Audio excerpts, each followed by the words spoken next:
Dismayado ang Department of Foreign Affairs sa naging desisyon ng bansang Timor-Leste na hindi pagbigyan ang hiling ng Pilipinas na extradition kay dating Negros Oriental Representative Arnolfo Teves Jr.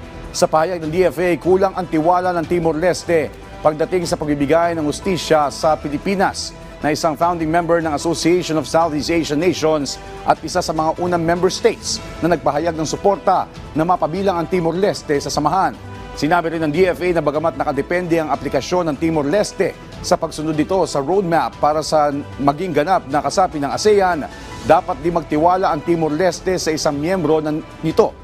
Hindi lang sa loob ng ASEAN framework, kundi maging sa kanilang bilateral relations. Naunang sinabi ni Justice Secretary Jesus Crispin Remulla na maglalagay sa alanganin o malalagay sa alanganin ang aplikasyon ng Timor-Leste na maging kasapi ng ASEAN. Sinabi rin ng kalihim na plano ng Pilipinas na maghain ng motion for reconsideration para ma-extradite pabalik ng Pilipinas si Teves.